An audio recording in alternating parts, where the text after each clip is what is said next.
வணக்கம். தமிழ் பேசும் மக்களின் உரிமை குரலான வீரகேசரியின் இரவு நேர பிரதான செய்திகள். செய்தியாசிரியர் MD லூசியஸ், வாசிப்பது அவினேஷ் ஜான்சன்.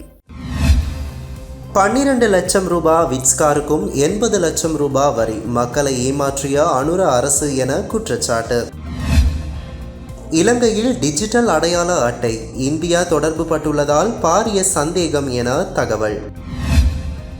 மின் கட்டண திருத்தம் தொடர்பில் வெள்ளிக்கிழமை விசேட அறிவிப்பு. மாகாண சபைகளுக்கு சொந்தமான 2000 வாகனங்களை காணவில்லை என அதிர்ச்சி தகவல். 13வது திருத்தம் மீது கை வைக்க மாட்டோம், இந்தியாவில் அனுர தரப்பு தகவல். உணவில் கரப்பான் பூச்சி, கொழும்பு துறைமுக சிற்றுண்டி சாலையில் சம்பவம். பணம் பறிப்பதற்காக தனது மகள் கடத்தப்பட்டார், தந்தை தகவல். உள்நாட்டு செய்திகள். அரசாங்கத்தால் வாகனங்களுக்கு விதிக்கப்படும் வரியின் காரணமாக சாதாரண மக்கள் அதனை கொள்வனவு செய்ய முடியுமா என முன்னாள் பாராளுமன்ற உறுப்பினர் வசந்த யாப்பா பண்டார கேள்வி எழுப்பியுள்ளார். கண்டியில் இடம்பெற்ற ஊடகவியலாளர் சந்திப்பில் இதனை தெரிவித்த அவர், கடந்த ஆண்டு நவம்பர் மாத தொடக்கத்தில் ஜப்பானிய விட்ஸ் வகை காரை இலங்கைக்கு 12 லட்சம் ரூபாய்க்கு இறக்குமதி செய்ய முடியும் எனவும், அது இறக்குமதி செய்யப்பட்டால் அனைவரும் அதை வாங்க முடியும் என்றும் தற்போதைய பிரதி அமைச்சர் நளின் ஹேவகே தெரிவித்திருந்தார். இதனை நம்பிய மக்கள் தேசிய மக்கள் சக்தி கட்சிக்கு வாக்களித்தார்கள். எனினும் அந்த வாகனங்களுக்கு அரசாங்கம் சுமார் 70 லட்சம் ரூபாய் முதல் 80 லட்சம் ரூபாய் வரை வரி வசூலிக்கின்றது. எனவே எதிர்வரும் வரவு செலவு திட்டத்தின் பின்னர் ஒவ்வொரு வீட்டிலும் 12 லட்சம் ரூபாய் விட்ஸ்காரை வாங்க முடியுமா என்று பிரதி அமைச்சர் நளின் ஹேவகேவிடம் கேள்வி எழுப்ப விரும்புகின்றேன். நாட்டின் ஆட்சியாளர்களின் செயற்பாடுகளினாலேயே மக்களால் வாகனங்களை கொள்வனவு செய்ய முடியவில்லை என முன்னாள் பாராளுமன்ற உறுப்பினர் வசந்த யாப்பா பண்டார மேலும் தெரிவித்துள்ளார்.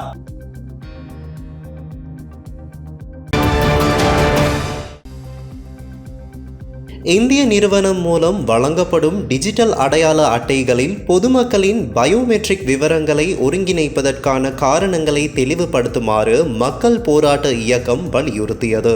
மக்கள் போராட்ட இயக்கத்தின் நிர்வாக உறுப்பினர் வசந்த இது தொடர்பில் தெரிவித்துள்ளதாவது, டிஜிட்டல் அடையாள அட்டையானது தொழில்நுட்பம், பாதுகாப்பு அல்லது வசதி உள்ளிட்ட காரணங்களுக்காக வழங்கப்படுகின்றதென ஒருவர் நினைக்கலாம். ஆனால் அது அப்படியல்ல. அந்த விவரங்களை பெறுவதானது தனிமனித சுதந்திரத்தை கட்டுப்படுத்துவதற்காகவாகும் என்பது தெளிவாக தெரிகிறது. பயோமெட்ரிக் விவரங்களுடன் கூடிய டிஜிட்டல் அடையாள அட்டைகளை அறிமுகப்படுத்துவது குறித்து பல்வேறு நாடுகள் ஆராய்ந்திருந்தாலும் அந்தந்த நாடுகளில் எதிர்ப்புகள் காணப்படுகின்றன. இந்த செயல்முறையின் போது ஒரு நபரின் மரபணு, கைரேகைகள், குரல், காதுகளின் வடிவம், ஒருவர் நடக்கும் முறைமை, கையெழுத்து தொடர்பான தரவுகள் உட்பட பல்வேறு வகையான தரவுகளை பெறுவதற்கு குறித்த திட்டத்தில் முன்மொழியப்பட்டுள்ளது.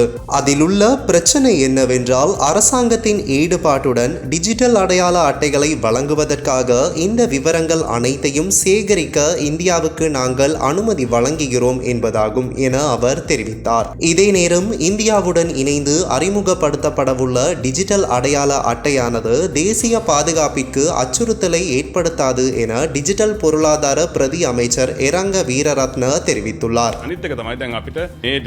ID පද්ධතිය හදන්න විශාල වියදමක් යනවා. රුපියල් බිලියන ගත්තාම බිලියන 20කට විතර ආසන්න වියදමක් යන්න පුළුවන්. මේ වියදම සියල්ලක්ම අපේ බදු කියන ජනතාව විතර පවරන්නේ නැතුව අපි බලාපොරොත්තු වෙනවා මේ වියදමින් 50% විතර ඉන්දියානු ආධාර ක්‍රමයක් අපිට ඕන් දෙන්න සූදානම් වෙලා.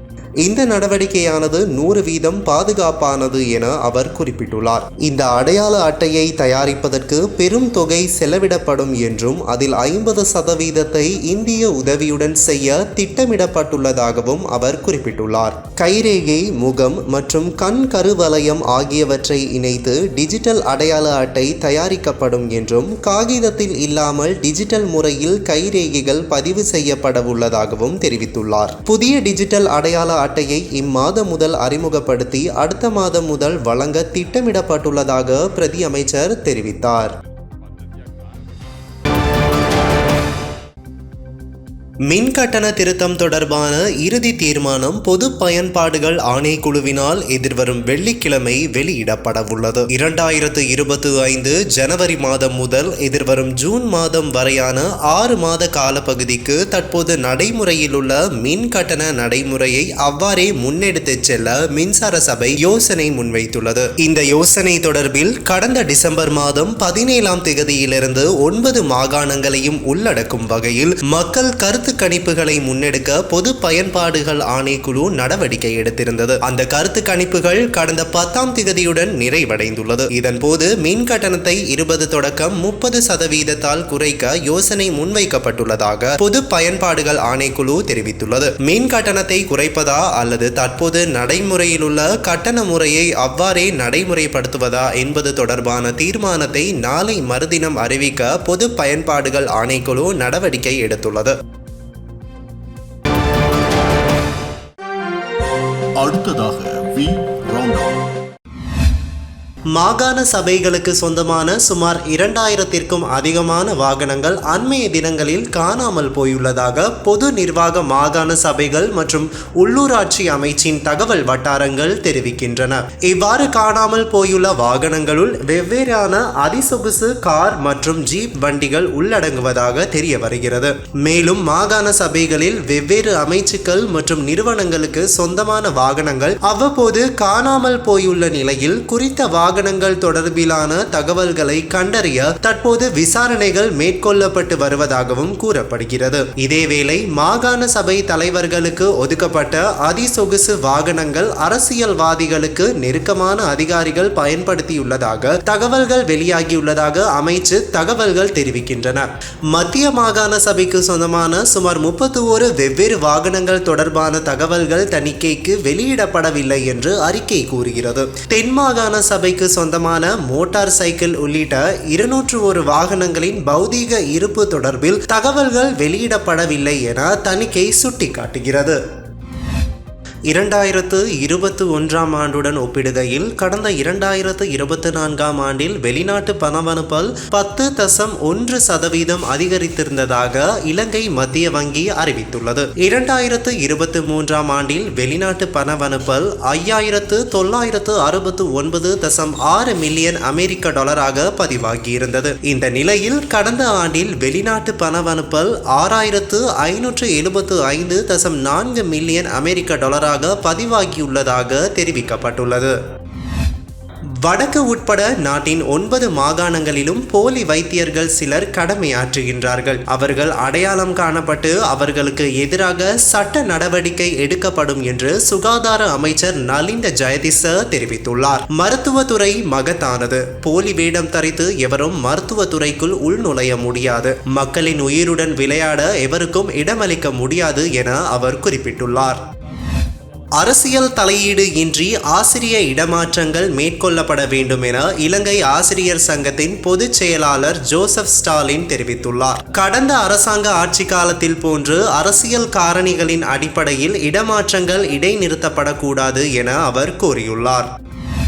கொழும்பின் சில பகுதிகளில் நாளை 12 மணித்தியால நீர் விநியோக தடை அமுல்படுத்தப்படவுள்ளதாக தேசிய நீர் வழங்கல் மற்றும் வடிகால் அமைப்பு சபை தெரிவித்துள்ளது. கொழும்பு 12, 13, 14 மற்றும் 15 ஆகிய பகுதிகளுக்கே இவ்வாறு நீர் விநியோக தடை அமுல்படுத்தப்படவுள்ளது. வரலாற்று சிறப்புமிக்க சீகிரியா கோட்டை இரவில் சுற்றுலா பயணிகளுக்கு திறக்கப்படும் என்ற செய்திகளை புத்த சாசன, மத மற்றும் கலாசார அலுவல்கள் அமைச்சு மறுத்துள்ளது. தற்போது சமூக ஊடகங்களில் பரவி வரும் இரவில் ஒளிரும் சீகிரியாவின் படமும் போலியானது என்று புத்த சாசன அமைச்சு கூறுகிறது. யாழ்ப்பாணம் வடமராட்சி கிழக்கு நாகர்கோவில் பகுதியில் இன்று அதிகாலை 3 மணியளவில் மர்ம வீடு ஒன்று கரையொதுங்கியுள்ளது. Myanmar, Taiwan, Thailand, Malaysia, India போன்ற ஏதாவது ஒரு நாட்டில் இருந்து இந்த வீடு வந்திருக்கலாம் என நம்பப்படுகிறது.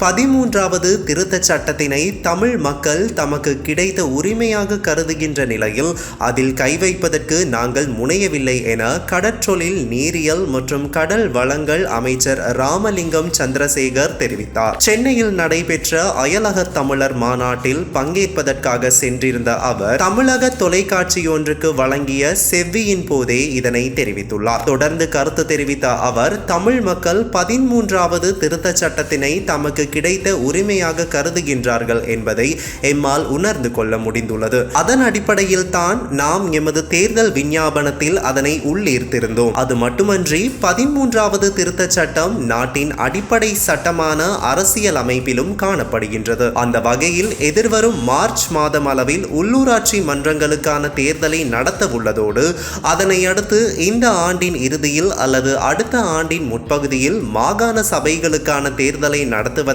எதிர்பார்த்துள்ளோம். மேலும் தமிழ் மக்கள் தங்களுடைய உரிமைகளை வென்றெடுக்கும் விடயமாக 13வது திருத்தச் சட்டத்தினையும் மாகாண சபை முறைமையையும் கருதுகின்ற போது அதனை அர்த்த புஷ்டியான நிர்வாக கட்டமைப்பாக செயற்படுத்தி பார்ப்பதற்கு நாங்கள் தயாராகவே உள்ளோம் என தெரிவித்துள்ளார். கொழும்பு துறைமுக சிற்றுண்டி சாலையில் கொள்வனவு செய்யப்பட்ட உணவில் கரப்பான் பூச்சி இருந்ததாக குற்றம் சுமத்தப்பட்டுள்ளது. கடந்த 12ஆம் திகதி கிழக்கு கொள்கலன் முனையத்தில் ஊழியர்கள் சமையல் அறையிலிருந்து பெறப்பட்ட உணவு பொட்டலத்தில் கரப்பான் பூச்சி உள்ளமையை கண்டுபிடித்துள்ளனர்.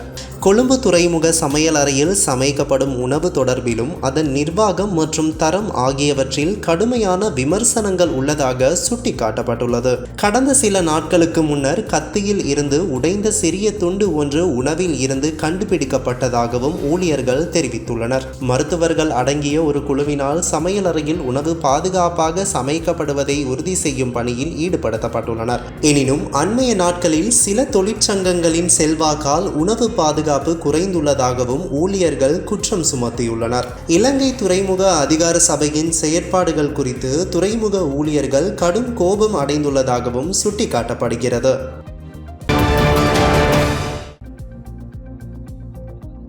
இடம்பெறும் சிறிய சம்பவங்களை அடிப்படையாக கொண்டு எமது ஆட்சியை யாரும் மதிப்பிடக்கூடாது. இந்த ஆட்சியை எந்த சந்தர்ப்பத்திலும் மீள திருப்புவதற்கு நாங்கள் இடமளிக்க மாட்டோம் என தொழில் பிரதி அமைச்சர் மஹிந்த ஜெயசிங்க தெரிவித்தார். கொழும்பில் இடம்பெற்ற நிகழ்வொன்றில் கலந்து கொண்டு உரையாற்றும் போது இதனை தெரிவித்த அவர், ஒரு சில ஊடகங்கள் அரசாங்கத்தினால் மேற்கொள்ளப்படும் எந்த நல்ல விடயத்தையும் பிரசுரிப்பதில்லை. எமது குறைபாடுகளை மாத்திரமே பிரசுரித்து வருகின்றனர். அரசாங்கம் ஊடகங்கள் அடக்குவதாக தெரிவிக்கின்றனர். நாங்கள் ஒருபோதும் ஊடகங்களை அடக்குவதற்கு முற்பட போவதில்லை. முச்சக்கர வண்டி, பஸ் வண்டிகளில் மேலதிக உதிரி பாகங்களை அகற்றுதல் அல்லது அரிசி பிரச்சனையை அடிப்படையாக கொண்டு எமது ஆட்சியை மதிப்பிட வேண்டாம். மேலும் ஜனவரி 1ஆம் திகதி ஜனாதிபதி தலைமையில் நாங்கள் கிளீன் ஸ்ரீலங்கா வேலை திட்டத்தை ஆரம்பித்தோம். இந்த மாதம் முழுவதும் இந்த வேலை திட்டத்தை அறிவுறுத்தும் நடவடிக்கையே இடம்பெறுகிறது. ஆனால் இலங்கை போலீஸ் கிளீன் ஸ்ரீலங்கா வேலை திட்டம் ஆரம்பித்துள்ளதாக சுற்று நிருபம் ஒன்றை வெளியிட்டுள்ளது. ஆனால் நாங்கள் இதனை பிப்ரவரியிலேயே ஆரம்பிக்கின்றோம். போலீசார் சுற்று நிருபம் வெளியிட்டு முச்சக்கர வண்டி, பஸ் வண்டிகளின் மேலதிக உதிரி பாகங்களை அகற்றும் போது கிளீன் ஸ்ரீலங்கா என்பது இதுதானா என மக்கள் எண்ண தொடங்கியுள்ளனர். எனவே கிளீன் ஸ்ரீலங்கா என்பது இதுவல்ல, அது பாரிய வேலை திட்டம். அது படிப்படியாக முன்னெடுக்கப்படும் போது மக்கள் எங்களை விளங்கிக் கொள்வார்கள் என தெரிவித்தார்.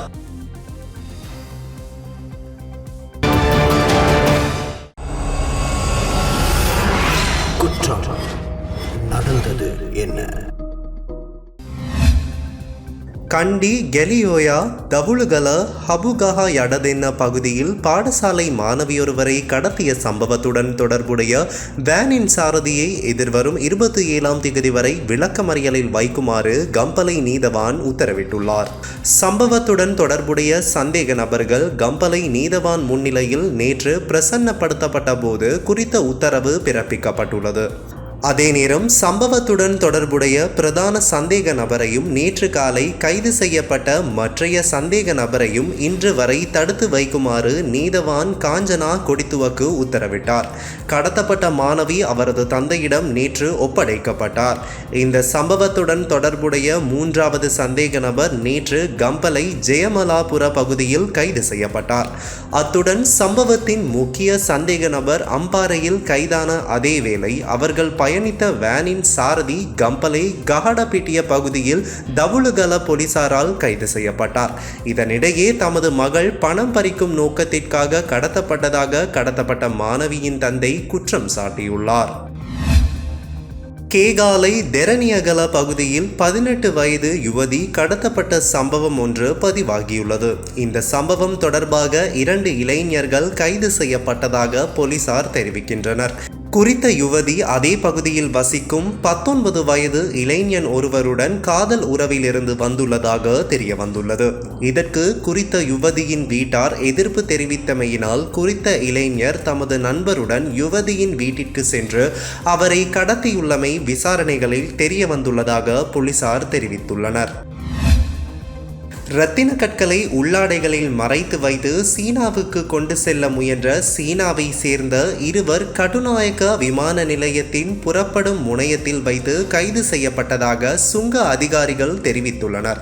நேற்று முன்தினம் இரவு, அதாவது 13ஆம் திகதி, கட்டுநாயக்க விமான நிலையத்தின் புறப்பாடு முனையத்தில் சுங்க அதிகாரிகளால் சீன பிரஜைகளான தந்தையும் மகளும் இவ்வாறு கைது செய்யப்பட்டனர். சந்தேக நபரான 45 வயது தந்தையும் அவரது 21 வயது மகளும் நாட்டின் பல்வேறு பகுதிகளில் சுற்றித் திரிந்து வணிக நடவடிக்கைகளில் ஈடுபட்டு வந்தமை தெரிய வந்துள்ளது. இவர்கள் இருவரிடமிருந்தும் சுமார் 1,74,50,000 ரூபாய் மதிப்புள்ள இரத்தின கற்கள் பறிமுதல் செய்யப்பட்டுள்ளன. சிறுமியை பாலியல் சேட்டை செய்தமை தொடர்பில் சந்தேகத்தின் பேரில் அதிர்ஷ்ட லாபச்சீட்டு விற்பனை செய்யும் நபரை சம்மாந்துறை போலீசார் கைது செய்துள்ளனர். அம்பாறை சம்மாந்துறை போலீஸ் பிரிவிற்குட்பட்ட வீரமுனை பகுதியில் குறித்த சம்பவம் இடம்பெற்றுள்ளதுடன் கடந்த திங்கட்கிழமை இவ்விடயம் குறித்து சிறுமியின் தாயார் சம்மாந்துறை போலீஸ் நிலையத்தில் முறைப்பாடு செய்துள்ளார். குறித்த முறைப்பாட்டிற்கமைய அதிர்ஷ்ட லாபச்சீட்டு விற்பனை செய்யும் 69 வயதுடைய நபரை போலீசார் கைது செய்துள்ளதுடன் மேலதிக விசாரணைகளை மேற்கொண்டு வருகின்றனர்.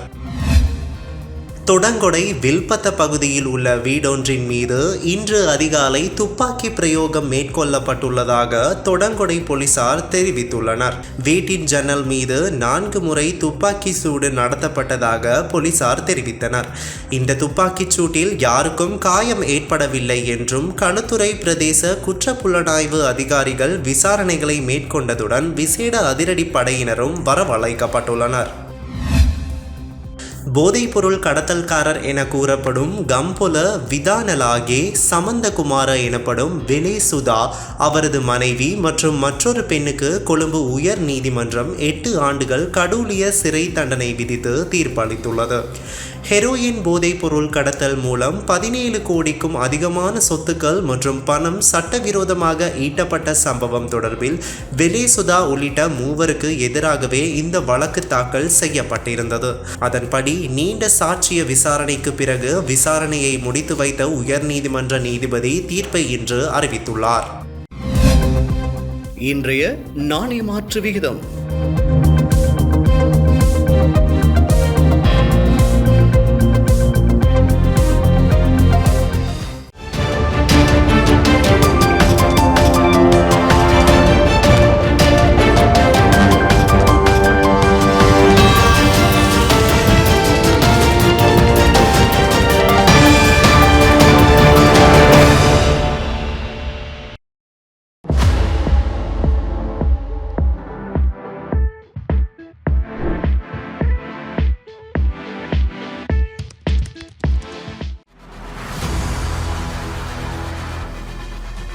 இலங்கையின் முதல் நிலை முதற்கர செய்தி வழங்குனர் வீரகேசரியின் குறுந்தகவல் செய்திகளை உடனுக்குடன் தமிழில் பெற்றுக்கொள்ள டயலாக் வலையமைப்பிலிருந்து REG இடைவெளி வீக்கி என்று பதிவிட்டு 87 960 என்ற எண்ணுக்கு குறுஞ்செய்தி ஒன்றை அனுப்புங்கள்.